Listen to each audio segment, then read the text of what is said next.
কলকাতার রূপালী পর্দায় বড়দিন মানেই নতুন ছবির মেলা। এই উৎসবকে ঘিরে প্রতি বছরই টলিউডের বড় বাজেটের ছবিগুলো মুক্তি পায়। এবারও তার ব্যতিক্রম হয়নি। বড়দিন উপলক্ষে মুক্তি পাচ্ছে সুপারস্টার দেব ও মিঠুন চক্রবর্তী অভিনীত আলোচিত ছবি প্রজাপতি 2। কিন্তু ছবি মুক্তির ঠিক আগ মুহূর্তে শুরু হলো বড় বিতর্ক। কলকাতার জনপ্রিয় সিঙ্গেল স্ক্রিন সিনেমা হলগুলোতে পোস্টার লাগানোর পরও শো পায়নি দেবের এই ছবি। ঘটনার সূত্রপাত দক্ষিণ কলকাতার একটি জনপ্রিয় সিঙ্গেল স্ক্রিন হলকে কেন্দ্র করে। সেখানে দেখা যায় হলের বাইরে প্রজাপতি 2 এবং কোয়েল মল্লিক অভিনীত মিতিন মাসির পোস্টার পাশাপাশি শোভা পাচ্ছে, কিন্তু প্রেক্ষাগৃহের শো তালিকায় দেবের ছবির কোনো জায়গা হয়নি। এতেই ক্ষুব্ধ হয়ে দেব সেই হলের একটি ছবি সোশ্যাল মিডিয়ায় পোস্ট করেন। তবে সেখানে প্রতিদ্বন্দ্বীর ছবি মিতিন মাসির পোস্টারটি তিনি ব্লার করে দেন। সামাজিক যোগাযোগ মাধ্যমে দেব লিখেছেন, এই বছর অনেকে আমাকে অনেক তকমা দিয়েছেন, কেউ বলেছে মাফিয়া, তো কেউ মেগাস্টার। অথচ দেখুন সিনেমা হলে আমার সিনেমার পোস্টার লাগার পরও ছবিটির জায়গা পায়নি।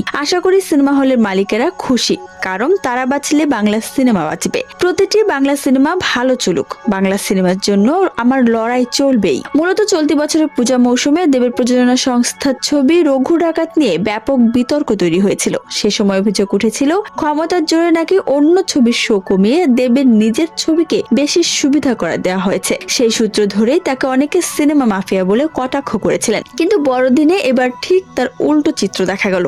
নিজের ছবি শো না পাওয়ায় সে মাফিয়া মন্তব্যের পাল্টা জবাব দিলেন তিনি। নাম না নিলেও তার এই কটাক্ষ যে হল মালিক ও পরিবেশকদের দিকে তা স্পষ্ট। Yeah.